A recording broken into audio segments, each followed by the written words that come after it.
UK nationals are always in the top five, usually top three nationalities of victims that are found in the UK. When it comes to kids, number one every single time. In victims of trafficking, you are dealing with people that have met the very worst of humanity. But we hope in their encounter with Unseen, they meet the very best of humanity. This is at least a $500 billion profit industry that we're talking about. Hi everyone, and welcome to this episode of the podcast. Now, you know I care about human trafficking, child slave labour, forced exploitation. You know those things matter to me. Today's guest, Andrew Wallis, OBE, the founder of Unseen, a 15-year-old charity that focuses on forced labour and how we, as a race of people, the human race, can solve this problem. Now, you're going to hear some hard-hitting numbers. You're going to hear about stuff that maybe will make you feel uncomfortable. But we're sharing this information with you because we need you to take action. Unless we can really prod you and poke you, maybe you won't do that. So please stay tuned for this. Maybe make some notes when you hear what you're going to hear. And please respond to it, because together we can solve this problem, but alone it's a big challenge. Cue the music.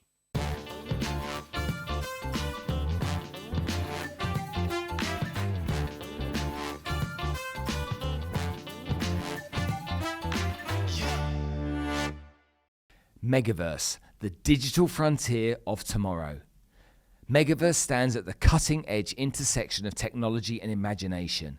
It's a virtual realm where the limitless expanse of the digital universe unfolds, offering users unparalleled experiences and interactions. With its advanced metaverse platform, users can craft unique avatars, forge connections, and even establish their own digital estates. It's more than just virtual reality. Megaverse is an expansive digital civilization teeming with opportunities for both individuals and brands. From immersive concerts to revolutionary retail experiences, Megaverse is redefining the way we engage with the digital world. As we stand on the brink of a new era where the lines between our physical reality and the digital realm blur, Megaverse is poised to lead the charge in this brave new world. Dive in and discover a universe without bounds. This really is the future. And lastly, thank you to Najahi Events, who have been sponsoring us now on the podcast for over a year. Najahi bring motivational speakers to the region to help inspire, educate, and motivate you to achieve better success and live a better life. Well, I'm glad that I've got you on the show. I really appreciate your time. I'm really grateful to be here. Looking forward to it. Now, there's a subject that's very close to both of our hearts that I want to spend time talking to you about today. First of all, I'd like you to tell me a bit about Unseen, and then I'd like you to tell me about how you got involved in an organisation like that in the first place. So Unseen is an anti-slavery charity based in the UK. We do 6 main things. So we work with victims that are identified in the United Kingdom. So we've helped about 750 individuals so far. We have currently in our service about 300 clients. Some of them have been sort of stuck in the service because of a variety of reasons for a number of years. We then work with all what we call the statutory agencies, so police, everything from our National Crime Agency down to the local force, to border force, to health, to local government, fire, etc. Training them, doing joint operations with them. Then we work with a growing number of businesses, so from huge multinationals down to SMEs, helping them tackle forced labor in their supply chains and how to comply with the growing body of legislation that is building up around the globe in terms of saying modern slavery is not a good thing. You need to tackle it. We then have a policy and research team that takes all of our data and works with academic institutions to try and understand and get under the hood of what's really going on. We run the UK's modern slavery helpline. That's a 24/7, 365 operation that takes calls from the public, from victims, from police, nurses, doctors. And then we take, if you like, all of that sort of frontline information and try and work with governments to try and advise them how to legislate well, how to do policy well, and how to create a robust society that is working against modern slavery. So we do that on a Monday, then we take the rest of the week off. How did I get into it? Well, I founded it. So I started it because I came across the issue in a former life. So my background is went to university, then I worked in retail management, and then into consultancy, and then a complete switcheroo. I ended up working for a church for a bit, went back into retail management alongside working for a church. So what's a technique called bivocational. And whilst working for a church, a colleague of mine went out to the Ukraine, topical. This is 2007. And he was there, and he stopped someone from being trafficked. And he ended up having to buy this girl off the trafficker to keep her safe. And she went home, but unbeknownst to him, that the local police at that time were also involved in the trafficking racket, and they came back to try and extort more money from him and colleagues, so they had to leave town. So that kind of like Wild West story came back. And that was probably the first time that I was consciously aware of something that was called human trafficking. I think I remember there was a documentary on Channel 4 called Sex Trafficking, but it didn't really register. It was a thriller. Okay, fine. And at the same time, another friend of mine was also working in Ukraine, trying to tackle the social orphan problem. And she was a teacher, and she used to go out every summer and work in these orphanages in her summer holidays. And she came back distraught and said, look, everything that we're doing is really not worth it, because when these kids get turfed out at 16, the people that are at the gates to meet them are the traffickers, and they get in the back of the car and they disappear, and they're never seen again. And this was, in the 90s, and this is the advantage of looking back, but something like 400,000 Ukrainian, predominantly women and children, disappeared into trafficking situations all over the globe. And so that just sparked my interest. It's like, okay, hang on, I've got this story about a woman being trafficked and this story about kids being trafficked. Yes, it's in Ukraine. And I've never been able to find the article since. I read an article. It may have been a mythical article, but I read this article that talked about trafficking from Eastern Europe to the US, where they would traffic people through the regional airports in the UK and across Europe. And this is pre 9/11. They used the regional airports to avoid the hub airports and avoid detection. And one of the airports that was named was Bristol Airport, which is the city in which I live. And in my brain, I put three things together and got problem. And because we were doing a lot of social justice work in the city, I just did what I thought was normal. I wrote to every single MP in the city, every single councillor, and the chief constable, and said, okay, I've come across this thing called human trafficking. Here's this article that links Bristol to it and Eastern Europe. Is there a problem? What can we do about it? How can we help? And that led to a senior police officer calling me out of the blue, inviting himself to coffee. And you can't really turn down a senior police officer that invites himself to coffee. And he came and we had this 4-hour conversation, which lifted a lid, not just on the city, but on the UK. And at the end of it, he said, look, if what you wanted to do was write a letter that would get lots of people flapping around trying to answer your questions, then you've achieved that, because they didn't really know the answers to your questions and what to do. And he said, look, any idiot can write a letter and you can retire happy on that if that's what you want to do. But he said, what are you actually going to do about this issue now that you know about it? And I said, stupidly at the time, I just said, what do you need? And he said, well, I need safe housing, because at the moment, all I can do is I can kick the door in, and remember, it's about sex trafficking then, on residential properties that are being used as brothels. We arrest the victims, i.e. the women. That's the only way that we can get them out.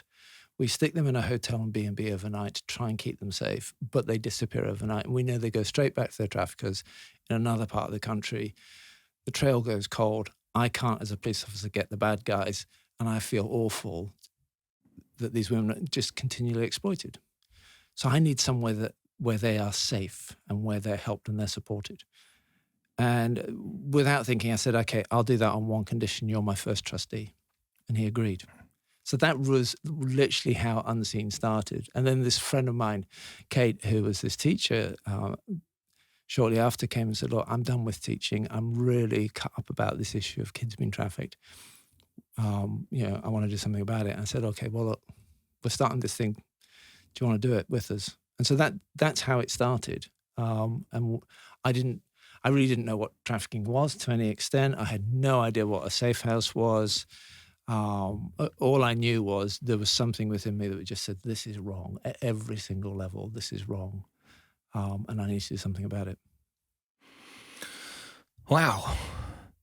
Tell me about the kind of some of the horrors that really kind of took you from a level of I need to do something about it to some more urgency, or issues that really thrust? Because I had an experience, and it was like almost like a turning moment. And I say on our home, it was a turning moment where I went, I need to now act right now. And then I kind of accelerated through into that. Was there a moment like that for you? I think there were two. One, which was when we were thinking about, okay, what are we going to do? I mean, it's that you make that decision in the spur of the moment, and then you go, oh crap, I've actually got to do something about this now. And we sat down. We said, look, we don't want to create a charity that's just going to create, in effect, like a safety net, because that's accepting that bad things happen. And okay, it's a very nice safety net, and it's gilt edged and everything else, but bad things are still happening. So from the get go, we said, look, we want to meet the need that's immediately in front of us, but we want to actually turn the tap off. That was our parlance. How do we turn that tap off? And this police officer who, because he was senior enough, he was able to get me into the Home Office and get me into what was then the Serious Organised Crime Agency, which is now the NCA. And the pivotal moment for me was I was invited to a meeting in Birmingham at the Serious Organised Crime Agency. And it was just a shouting match. In the room you had Home Office and police and border force and third sector organisations and concerned individuals. And it was just a full-on shouting match. And I came away from it going, this is hopeless. It's like everybody has lost sight of what we're trying to achieve. And in the midst of this are victims, whose lives have been absolutely shattered. And so I just said, okay, that's got to be addressed. And the other thing was, very early on, I had the privilege of going on a joint operation with the police.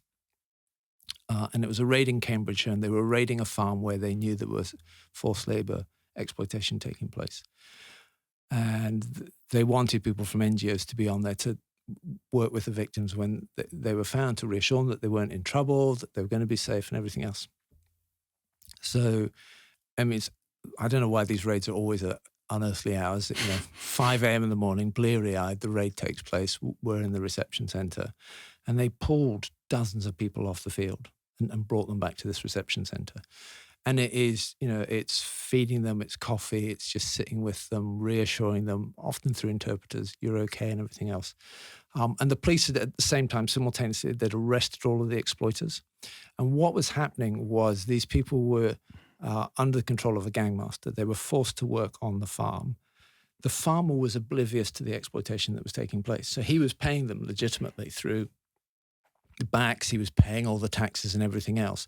What he didn't know was that these individuals were in tied accommodation where the rent each week was more than they could earn, that they were also charged for absolutely everything. So they were getting further and further into debt, to the point that they then took over control of their bank accounts and then used the bank accounts to not only take their money, but also money launder the other criminal activity that was going on. We spent, I remember, it started at 5 a.m. It wasn't until about 5 p.m., so 12 hours later, that one of them, out of the dozens, had the courage to say, yeah, we're being exploited. And that was the thing that unlocked it, in terms of then everybody else came forward and all of that. But the thing that struck me the most was there was a guy called, and I'll call him Robert. And I always call him Robert, and that wasn't his real name, but it's Robert in my mind now.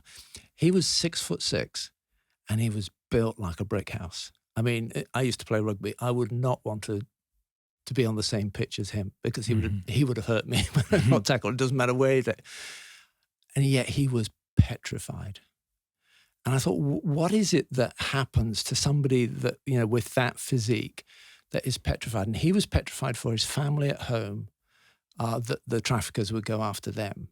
And even though we could reassure him, no, they've been arrested, they're not going to go after him. And no, you're not going to lose your job, and you're not going to be deported. You're going to get your job back. You're going to get a new bank account. All the money that, that's been stolen from you will be returned to you, and all of that. He was petrified. And my abiding memory was, and this must have been about 10 o'clock, 11 o'clock at night when we left. And they had been reaccommodated as well. So, New house, new bank account, same job, money returned, assured that that the traffickers weren't going to get him. Him standing in the doorway, looking at me, absolutely petrified, and saying, "Can you reassure me that I'm safe?" And I could reassure him that he was safe, but I walked away going, "That is the impact on an individual that gets trafficked." And no, he hadn't been brutalized, and I've witnessed some horrific things since.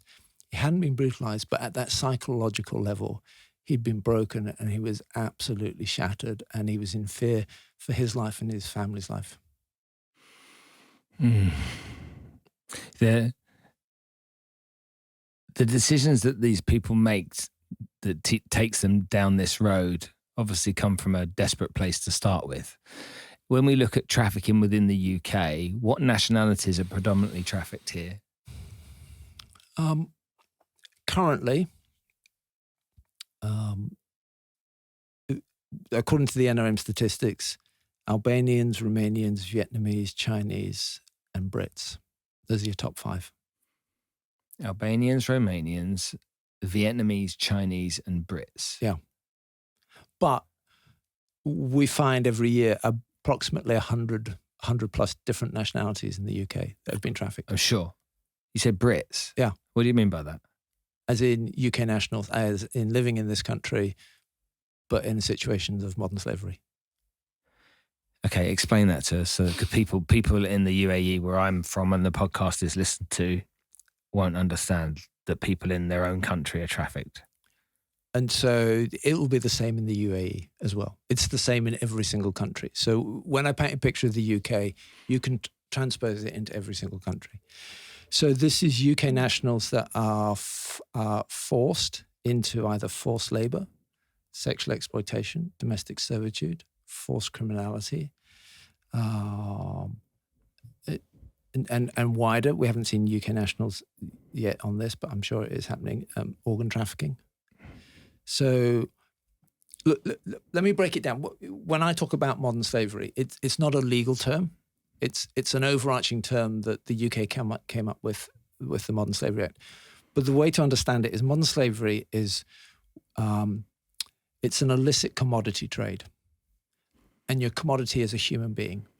And that human being is bought, sold, and exploited through means of deception and coercion and force for the sole purposes and the only purpose of making money for their exploiter. And around if you look around the globe, that holds true everywhere. And why wouldn't you get into this trade? Because you've got a less than 1% chance of ever getting caught and prosecuted for this crime. Less than 1%. Wow. Trade-wise, it's a trade that's worth at least profit, not turnover, profit, $500 billion globally per annum. Incredible. I think that people don't realize. I think when they understand, like the drug industry, to me, it's like cocaine has to be produced and then it's sold and then it's consumed. But it's a one-hit wonder. That's right, and people are sold over and over again. Yeah, it's repeat business. And I've met, we call them clients, but I've met victims or survivors, who were in forced labor exploitation during the day, and then forced sexual exploitation during the night. I mean, literally almost work 24/7. Wow. And why wouldn't you? You want to maximize your profits. The ringleaders typically are from which countries? We run the Modern Slavery Helpline, and so we look at what the match between perpetrator and victim. And often it is, Vietnamese victim, Vietnamese perpetrator. Yeah. But that doesn't hold true entirely. So you can say there's a direct sort of nationality correlation, but then you have organized criminal gangs that really don't give a rip. Mm-hmm. I've got a commodity, I'm going to use it. And so it could be British OCGs. It could be, say, around cannabis cultivation. We've seen this trend over the last 10 years where initially it was Vietnamese organized criminal gangs, then British organized criminal gangs got involved, and now it's Albanian organized criminal gangs involved. But the Vietnamese haven't stopped and the Brits haven't stopped. It's just that the Albanians are to the fore at the moment in that particular trade. And by cannabis cultivation, that is somebody locked in a grow house, whether that's an industrial unit or a residential house. My favorite one is they took over a former nuclear bunker in the middle of the countryside and took the power off the national grid. And then this vast complex of cannabis growing operation. Crazy. The Albanians seem to come up in most conversations nowadays about anything related to crime. And is it that predominant? Because it's such a small country. When you actually look at it, the population's tiny. It's just focus. Okay. So it's that, when you look for it, you find it. Currently the focus is on that. If we were having this conversation 5 years ago, we'd be talking about top nationalities, one being Nigerian, then Latvian, Lithuanian. So it constantly moves and changes.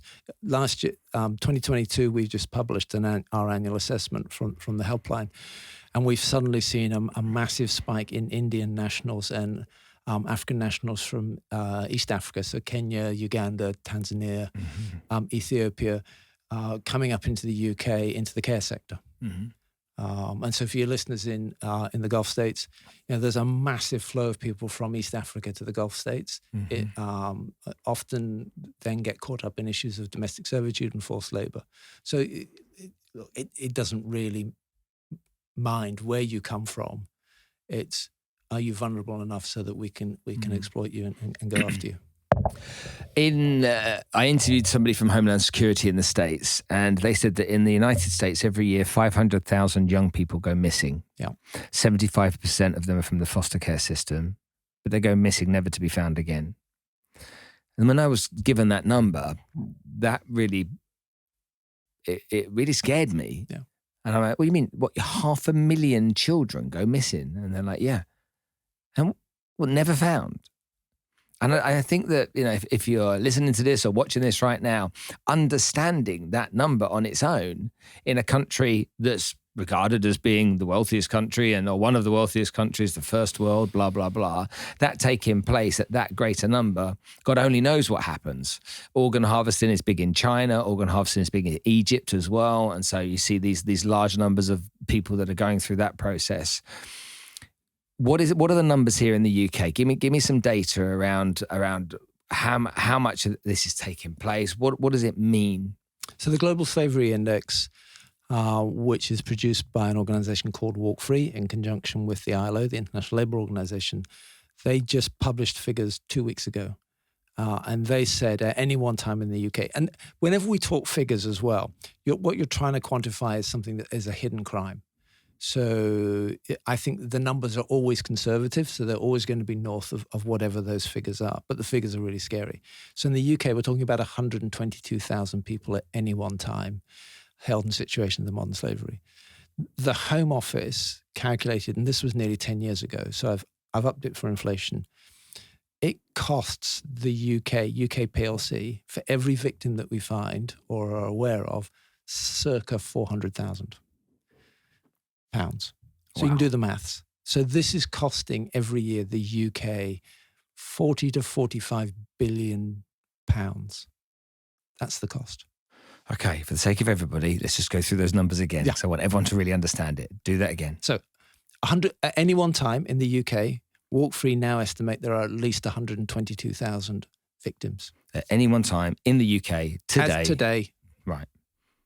122,000 people at least. That's a conservative number, but let's just go with that number. About 10 years ago, the Home Office tried to quantify what's the cost to the UK of a victim. That cost could be policing time, health support, etc., etc.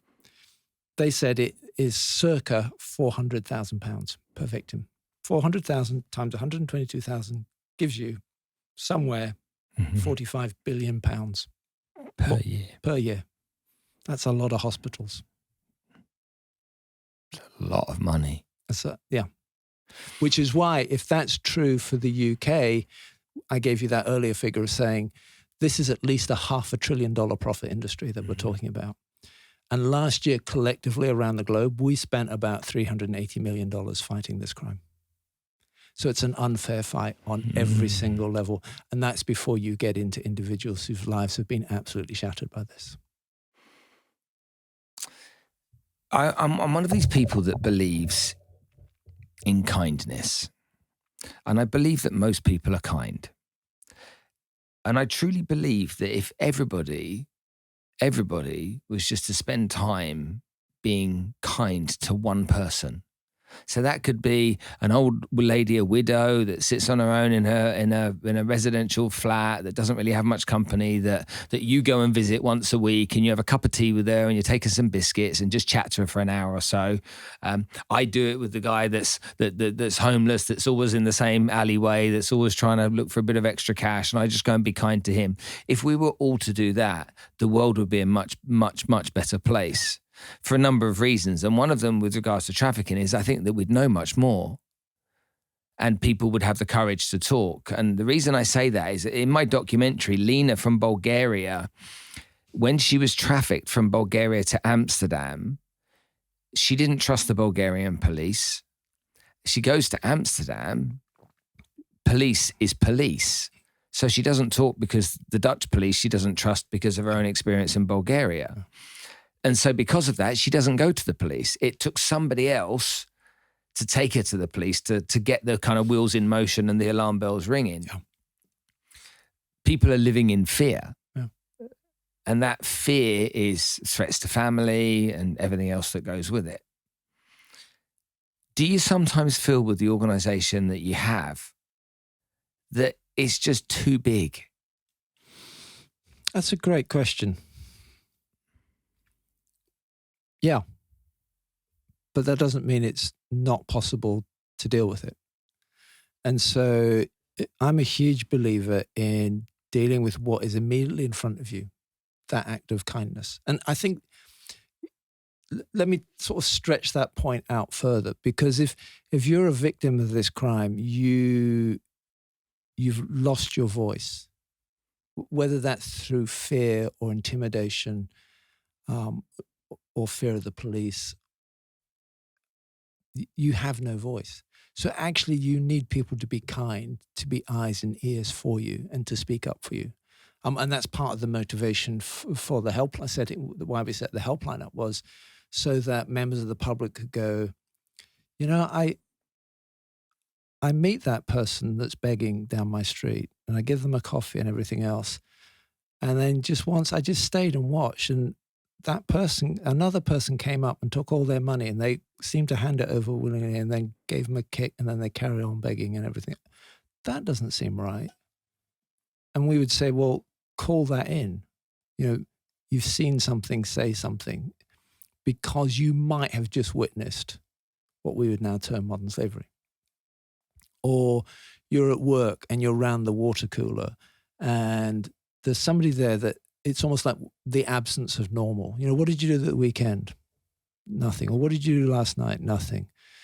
Doesn't engage in everything else. And that person could be under the control of somebody else. So it's eyes open and ears open to the world that you live in and understanding the indicators of what modern slavery looks like. You know, they're not dressed appropriate for the job, or they don't have access to their papers, or they seem completely withdrawn, or they seem under the control of another individual. It's those little things that are actually just that gut feeling of something doesn't add up here. It's not right. And an act of kindness is, especially here in the UK, is get over your British reserve and just say something, because you may have the final piece of the jigsaw that allows the police to get that person out of that situation. You may have uncovered things. I remember, you know, we had one call that ultimately led to 276 people being found. One call that led to that. That call is an act of kindness on behalf of 276 people that had no opportunity to make that call. So I think that's the immediate in front of you. In terms of like, is it a massively overwhelming problem?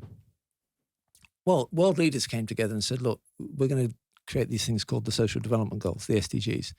SDG 8.7 says we'll eradicate slavery by 2030. We haven't got a hope of doing that by 2030 because We haven't owned up to the scale of the problem, and we're not properly resourcing it, and we haven't tackled the systemic issues, i.e., what causes slavery. My hypothesis is it is a demand for cheap services, cheap goods, and cheap labor that is met by an endless supply of vulnerable people. Mm-hmm. So the only way that we can stop this is to simultaneously address the demand issues as well as addressing the vulnerability issues.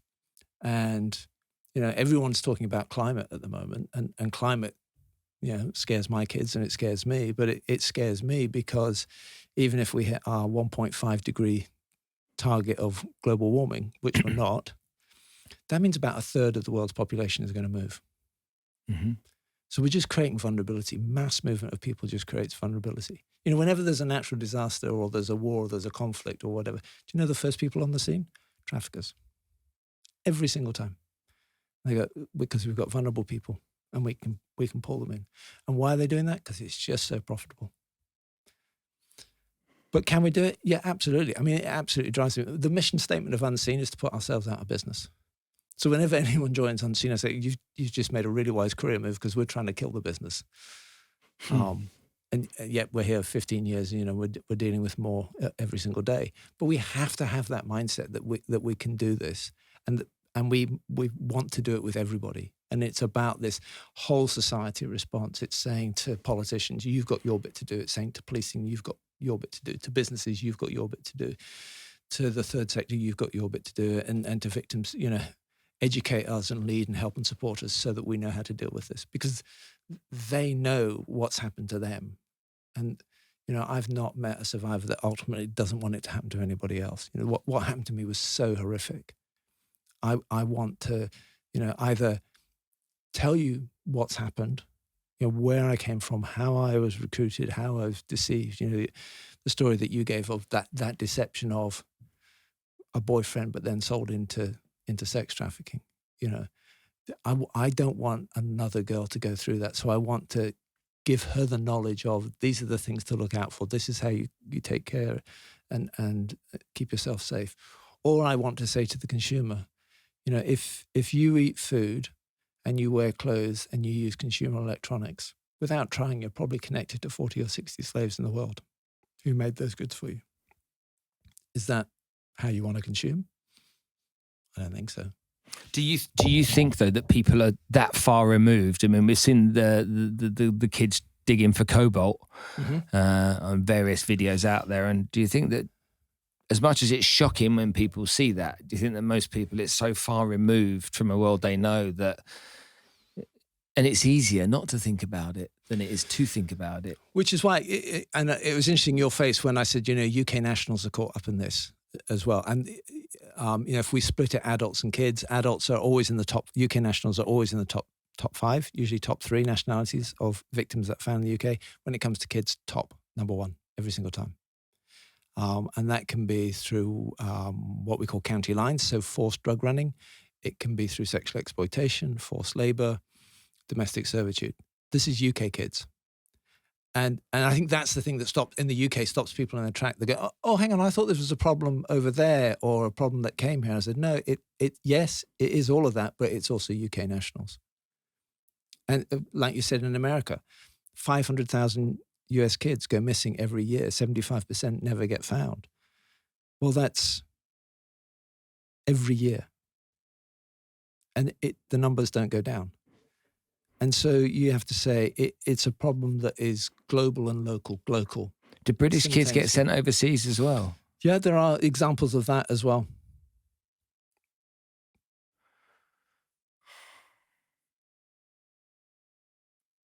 I think about it and I'm trying to get... I don't think anybody in the UK thinks it's British people. I think they've seen on the news the Polish people and the strawberry farms, and and the Vietnamese people that were in the back of that truck that they were suffocated. They're all in there. They'll see that kind of stuff and they'll associate it with foreigners. I'm pretty sure most people don't think there's British people. They'll know that there's those kids that were abused in Rotherham and all that kind of stuff because it's in the news. Why is that problem of British kids not being shouted about louder? Why am I not picking that up on social media? Now, I follow human traffic related charities, organizations. We know how social media works. If I talk about it enough, it's only going to feed me more and more of the stuff that I want to consume. Why am I not being told that?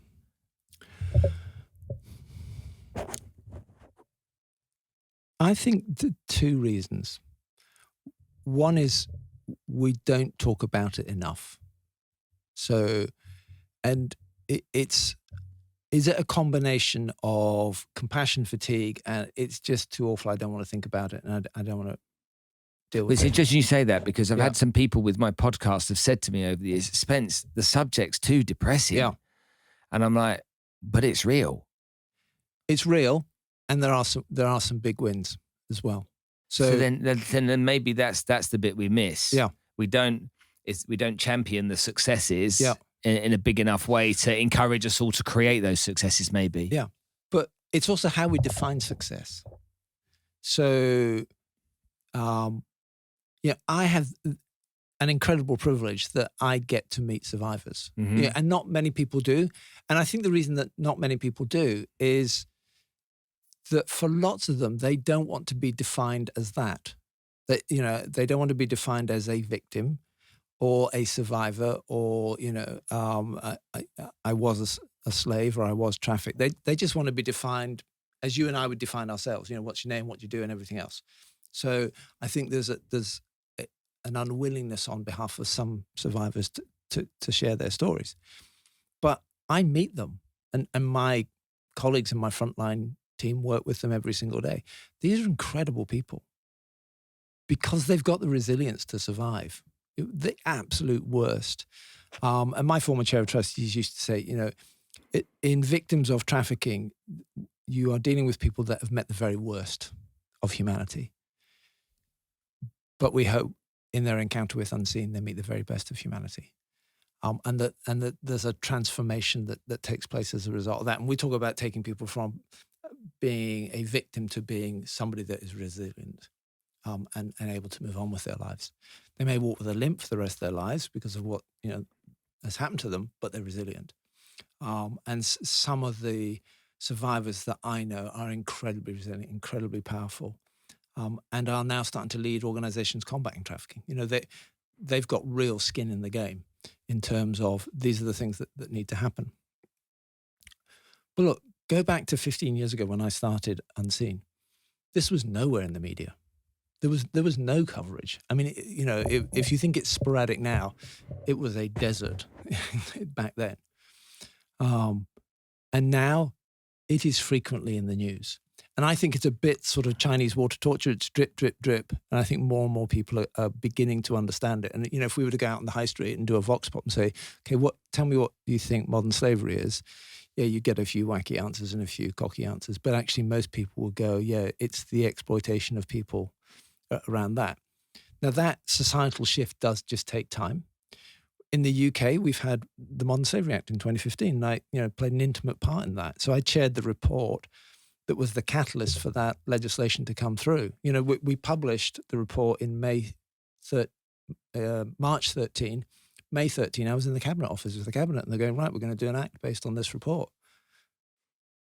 In 2011, I sat in the Home Office and I said, if we're going to effectively get the UK back to base camp, in terms of trying to effectively deal with this, I said we need primary legislation, we need an independent anti-slavery commissioner, we need a helpline, we need better support for victims, and we need to recognise that children are victims as well. And they went, you're not going to get any of those. 2 years later, I stood up in a conference in front of the minister and said, your Home Office told me 2 years ago, 5 no's. I've got 5 yeses. What's next? And that's, I think sometimes you've got to just have that attitude of, yeah, you're telling me no, and yeah, you're telling me we can't do this, but we absolutely can. And I think it is about finding initially those motivated individuals that want to do it across the wide spectrum of society. And then you build that momentum, and you build it through legislation, you build it through intelligence, you build it through society changing. And here's the thing, I take the lesson from history. The transatlantic slave trade? Mm-hmm. In this country, you go transatlantic slave trade and everybody goes, oh, William Wilberforce, blah, blah, blah, blah, blah. And I go, yes, true. But actually what created the space for him to act and bring that legislation forward that outlawed transatlantic slave trade? It was people like you and me. It was consumers going, well, I now know that if I buy sugar, that sugar only exists because slaves will have made it. I ain't buying it. And that brought the sugar barons to their knees, and it created the space for the politics to happen. And it was, it was that awareness, and there was Josiah Wedgwood and all these other things. They created these potteries that highlighted what slavery was, to the point that the public went, oh, I get it. I understand the linkage. And so, I understand that UK nationals can get caught up in this. I understand that it's a problem that's around the globe. I understand it is about, some of it is my own personal volition. And look, I'm a poacher term gamekeeper. I used to work in retail. And so when I talk about the demand for cheap, whenever I'm in front of businesses, I go, okay, let's have an honest conversation here. Who educated whom around cheap? Because it wasn't the consumer. And so, these big societal shifts, these systemic changes are going to take time. But you could go, okay, it's too big, it's too scary. Yeah, but you don't get to the top unless you get over that fear. And then you say, right, we're going to the top. And I'm wired strange. So tell me, who inspires you? What examples have you got of other people that are doing great work that make you go, it's worth it? Sure, I've never been asked that question.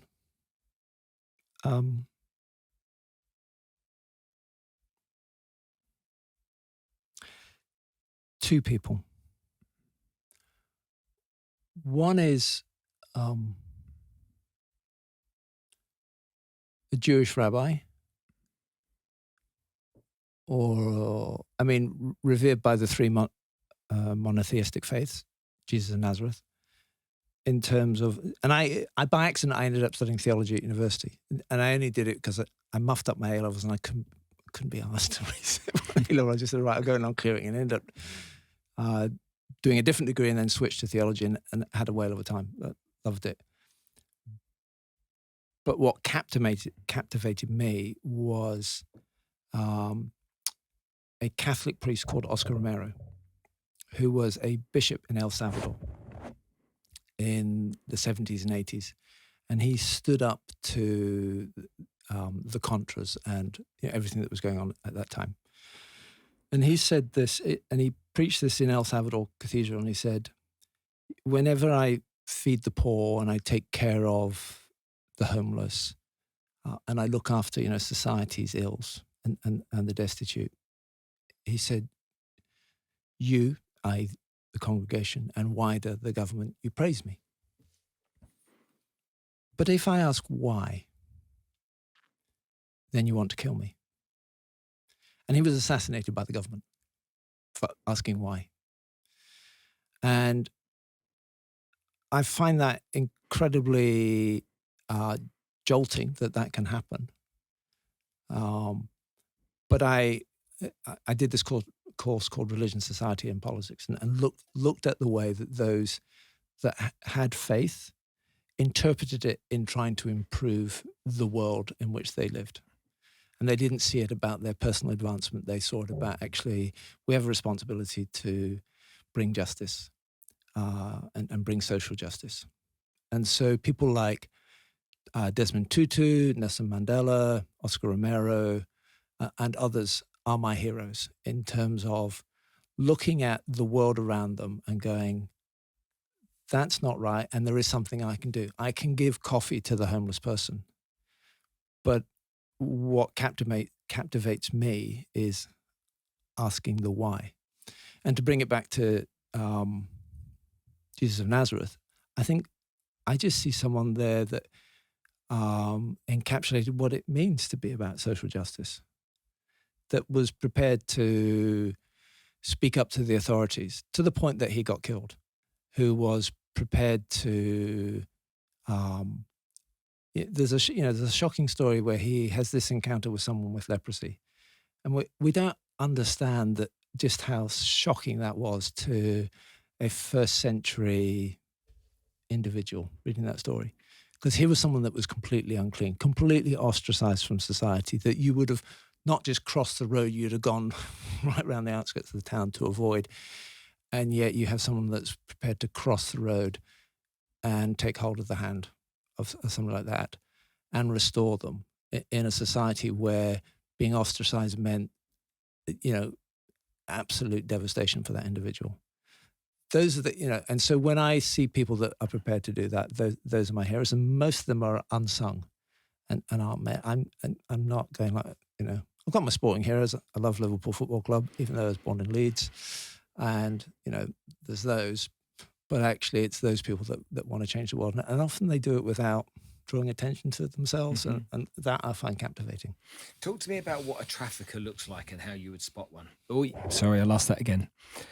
Talk to me about what a trafficker looks like and how you would spot one. In some ways, like you and me. I mean, they're people. And I think, when they must have like black leather jackets on. They must kind of like be burly kind of characters walking around with a machete inside their jacket, maybe a submachine gun, or Glock. What are these guys? They must be like that, surely. No. So, back to your story of that woman that got sold into sex trafficking. Mm-hmm. Her boyfriend didn't look like that. Her boyfriend swept her off her feet and said, "Oh, you're the most beautiful person I know, and I love you and I adore you," and showered her with gifts. And then let's go on a holiday. Let's go here. Let's travel to here. And they cross the border. Let me look after your passport. I'll keep it safe while we're on this trip and all of that. And then they get to the hotel, and then the trap. So no, they look like you and me. And that's, they are very adept at preying on vulnerable people. And they will come in all shapes and sizes. I remember one case, so this was in Rotherham, and it was what we call a mom and pop operation. So in Rotherham, Rochdale, peace with Rotherham, Rochdale, there was a father and son that ran a business. The recruiter was their grandmother in a village in Romania. And she would recruit the local girls and saying, "Oh, my son, look at these pictures, how successful he is in the UK. He's got some jobs. If you just go, we'll arrange it all, the flight and everything else. And you're in abject poverty and there's no options. Of course you'll go. It's grandma, They would fly there, and then they were sold into the sex trade. And then, yes, there are organized criminal gangs, and the level of sophistication is huge. And they have this ability to move their commodity, human beings, around the globe. Back to how I first sort of joined the dots, was reading this report of criminals being able to move someone from Eastern Europe to the States and avoid detection. So a huge level of sophistication. I remember being in a conference, and someone was talking about trafficking from India to the US. And they said, traffickers are super smart. They use the best of technology, and they're so well resourced, but they also know how to evade detection. And so they will do things, that are analog in a digital world in order to avoid detection. But they said an order can be placed on the west coast of the US.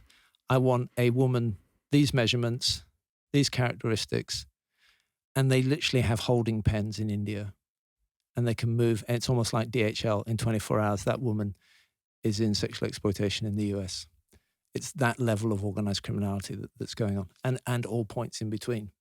It's domestic abuse. I remember we had one call on the helpline where somebody called us and said, "This is the only opportunity I've got. You have to get me out now." And because we're so plugged into the police forces, we got them out within 15 minutes of that call coming through. And they, had for years been in this domestic servitude. And you probably walked past them in the park when they were looking after the kids. They were shopping in the supermarket. They were doing everything, but they were never paid. And there were fringe benefits on the side for the husband. Wow.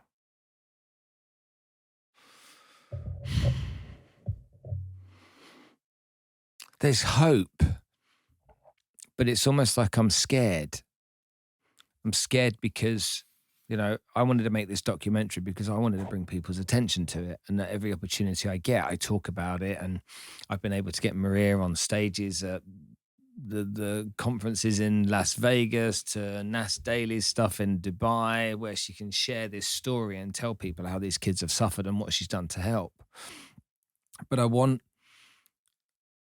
there to be more. If it's such a big industry, what more if we built out a strategy? If you and I had a flip chart. Okay, I'm going to write down whatever you say. Let's build out this plan. We're going to present it to the government because the government have asked us. All right, they said, now whatever you say we're going to do. Where would we start to solve the problem once and for all? And do we really know how to solve it? Let's get the flip chart out. So you break it down. Like, how do you eat an elephant? Bit by bit. So you break it down. But at the end of the day, you're still trying to eat an elephant. So that's the scale of the problem. The biggest proportion of people that are held in situations of slavery around the globe today are in what we call situations of forced labor, i.e. they're in the world's supply chains. Mm-hmm. That means corporates have a role and a responsibility around that. So when the Modern Slavery Bill was being run here in the UK, the one thing that Unseen led on was ensuring that what's now known as Section 54, transparency in supply chains legislation, got into that act. And that required companies to start talking about, what are you doing to tackle modern slavery? In 8 years, that legislation has gone around the globe, and it's building up. So now we have legislation at a European level that's called mandatory human rights due diligence. In other words, says, you business at the top of the supply chain, you need to know, A, where your supply chain is going, and you need to ensure that there is no exploitation taking place in your supply chain. Mm-hmm. So legislation defines how we do business. Yeah. But then businesses need to change. And, everybody's now talking about sustainability when it comes to climate, but we don't talk about sustainability when it comes to people. And again, I know from having worked in business, when it comes to procurement, what are people incentivized on when it comes to procurement? Profit over absolutely everything else. It is like, I've got all the aces up my sleeve and we're playing poker and you're going to lose every time because I'm just going to go bang. We need to change that, because actually our profit model is one of extractive profit. How much profit can I extract? I would say it's extortionate profit. And we need to switch to a sustainable profit model that says there are ways that we can do business that don't both wreck the planet and destroy people. And yes, businesses, you have a real role and critical response in doing that. Then we need to re-educate the consumer. When I was growing up, I didn't need 500 T-shirts for a summer, that I would wear once and throw away. Mm-hmm. But we've educated people around fast fashion. We've educated people around disposability, and we have taken away the value equation, which is, do I value things? And I've been in factories where shirts and everything else are being made, and they're good factories. And I go, flip, I would not want to work in there. Every single day. They're hot, they're noisy, they're hard work. And at the same time, super skilled, to do that. So, do I value this? Do I value the things that I consume?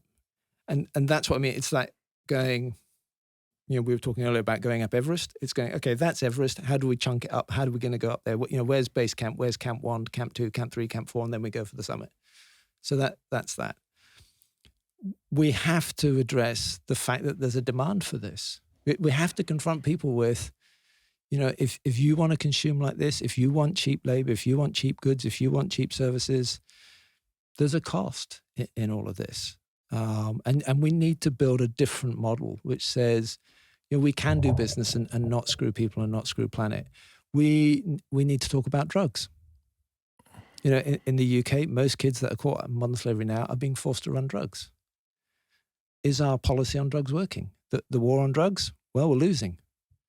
What's the definition of madness? We keep doing the same thing and expecting different results and not getting different results. So let's have those conversations. When it comes to trafficking for sexual exploitation, why do men buy sex?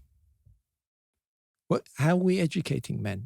This whole thing of gender equality and everything else that is in the narrative, we're not having an honest conversation with kids around how do we respect one another as human beings? So that actually, why would I want to buy sex? Mm-hmm. And it's not an instant fix. It's a societal fix. And everybody goes, oh, it's not impossible. And everybody puts every objection in the way. And I love it when they do that, because I just go, right, I'm going to dig my heels in and I'm going to prove you wrong. Yeah. But it's a bit like, in this country in the 70s, you and I are old enough to remember this, but, the hoo-ha over wearing a seatbelt. Mm-hmm. I mean, there's this mass campaign over like, there's no way I'm wearing a seatbelt, blah, blah, blah, blah, blah. If you go out now and ask somebody, just describe to me what you do when you get in a car and drive away. They never mention putting on a seatbelt, but they all put on a seatbelt. It's like this great sort of personal liberty that we're taking away from people, and everyone drive, and you don't even think about it anymore. And there was that whole sort of behavioral insight stuff that needed to happen to just change the way that people think. And then you need to keep doing what you're doing, is you need to make more and more documentaries and put more and more people on platforms in front of people around the globe, and just making people aware of what is hidden in plain sight, or as we say, what's unseen. Make people see it. Because when you see it, you'll touch enough people's lives that they'll go, I want to do something about that as well, because that ain't right. Because the harsh reality is it's somebody's son, daughter, mother, father, uncle, aunt, niece, nephew that is caught up in this. They aren't just 50 million. They're people with lives and with hopes and dreams and aspirations. And because we've done nothing about it, we've ripped that away from them. And then, yes, my organization, along with many others around the world, has the privilege of helping those individuals. But I want to shut my organization. My organization should not need to exist in the 21st century. And so actually it's a damning indictment on society that it has to exist, but it's also a massive motivator in us doing things. So just to summarize here, every town, every city in the UK, every one of them, there will be examples of forced labor, sexual exploitation, and trafficking.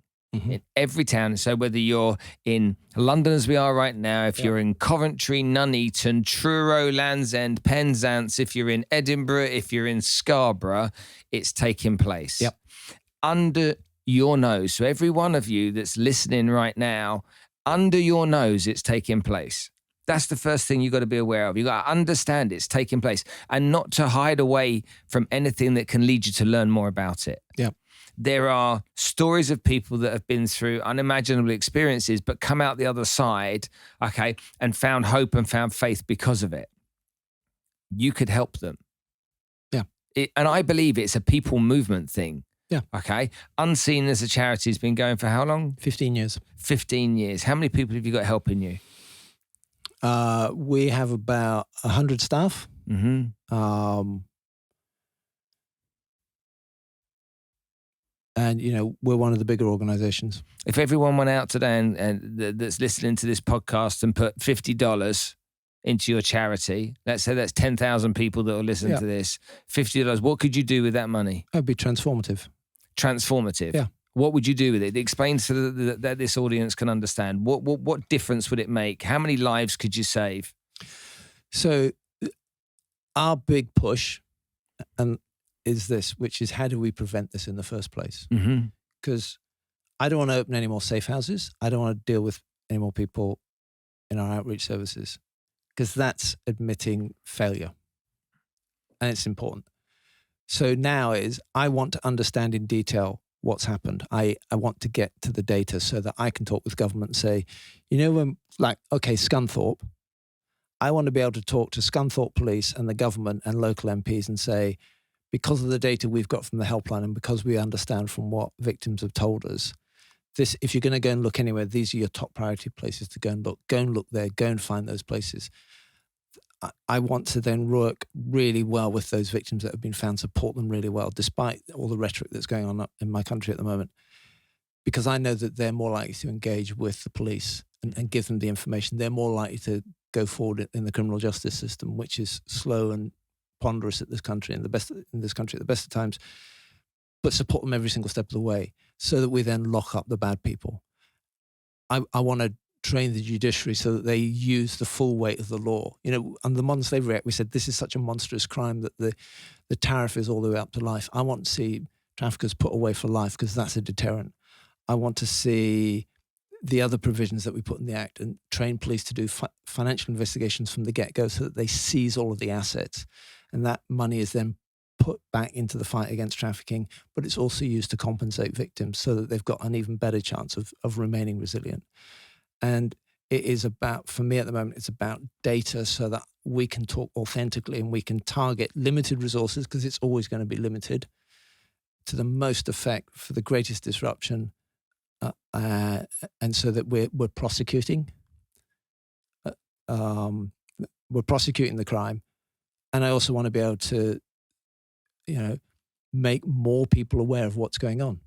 And so you build this movement, this tsunami of people that's saying, enough, I don't want to live like this. I don't want to live in this world. I have 3 Gen Z kids who, you're right, yes, dad works in this, so they know about this. But all 3 of them care passionately about the world in which they live.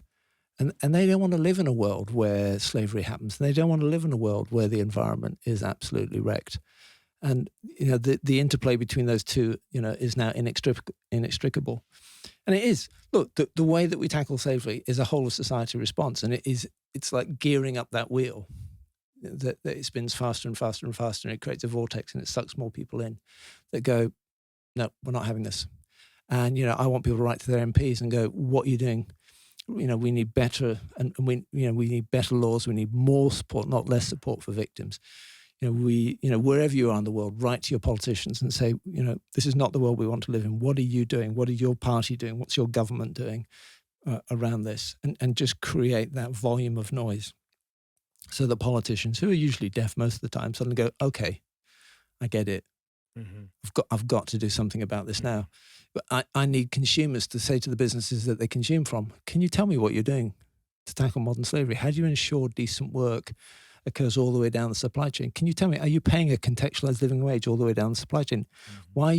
Why are you not paying, a reasonable and a responsible wage? There's a study done that said, and here's the great myth bust, if you applied the principles of decent work and you paid a contextualized living wage all the way down the supply chain, everybody goes, everything would be so expensive, we wouldn't be able to afford it. And you're talking about that in a cost of living crisis.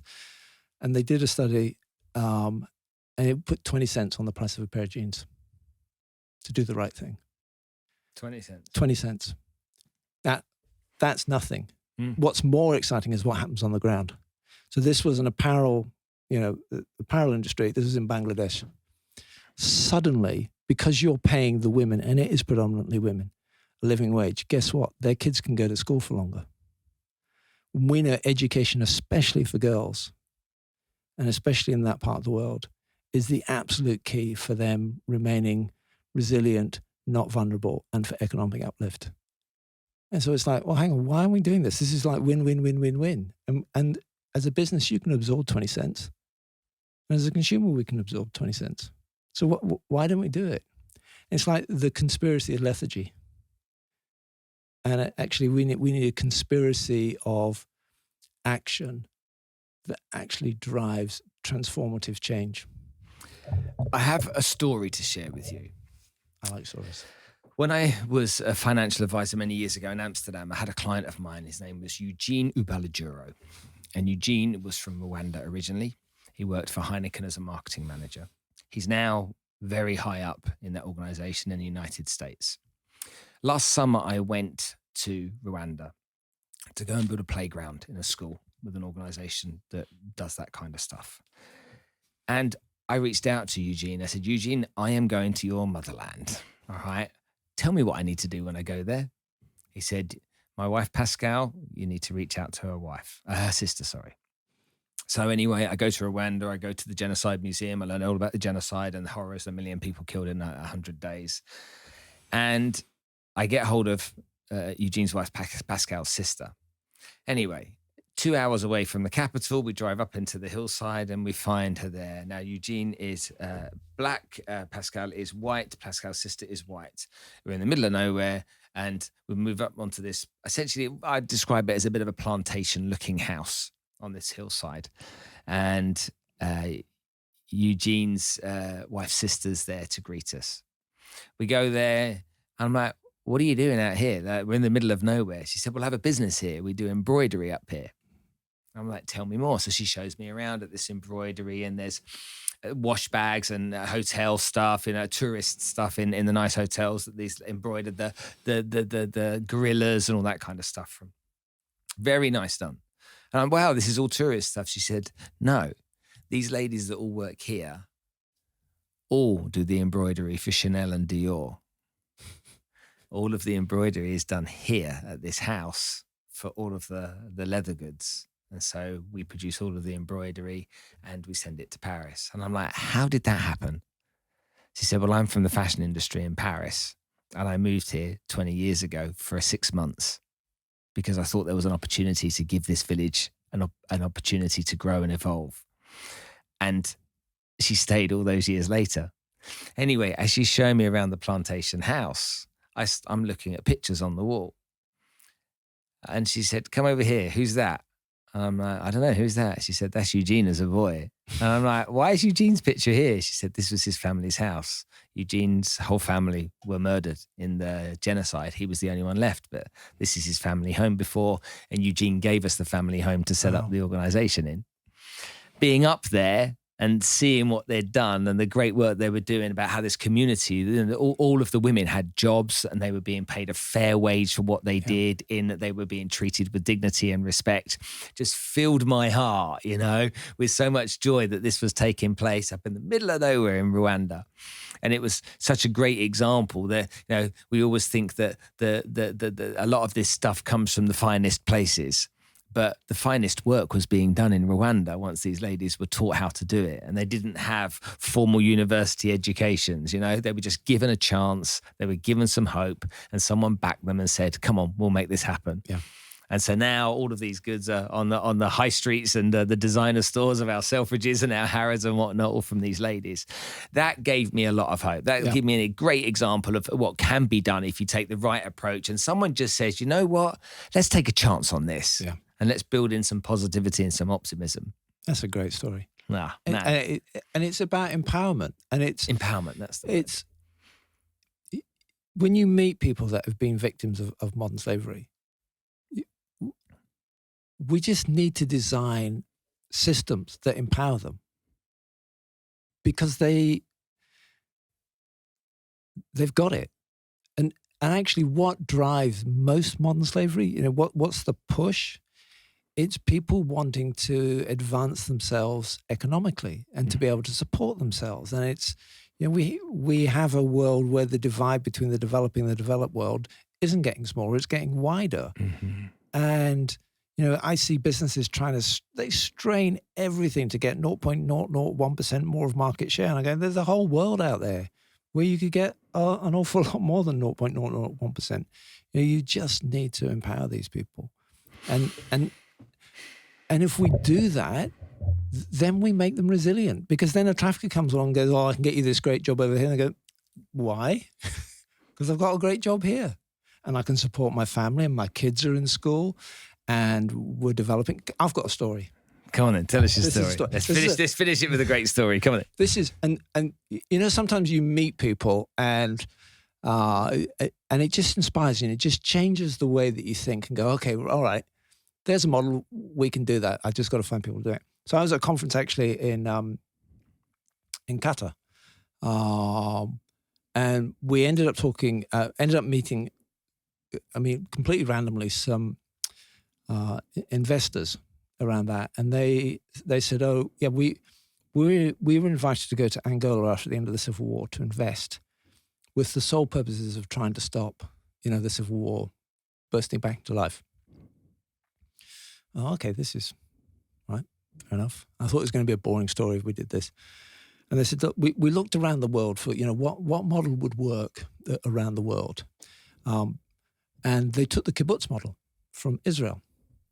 Because Angola has got quite an agrarian economy. And so they would go to these small villages and put the kibbutz model in, and that shared ownership model around that.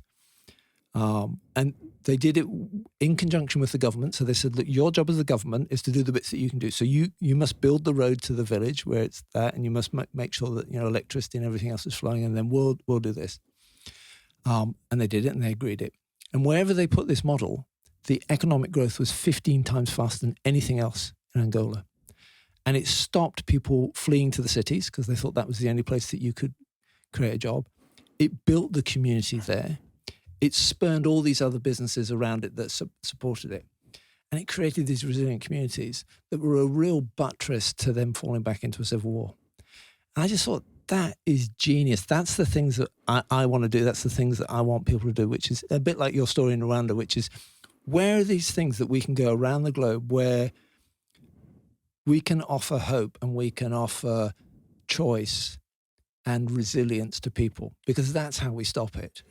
And then we need to tell these stories, because then people go, oh, I get it. I live on this tiny blue planet in a vast universe, and we are all intimately connected now.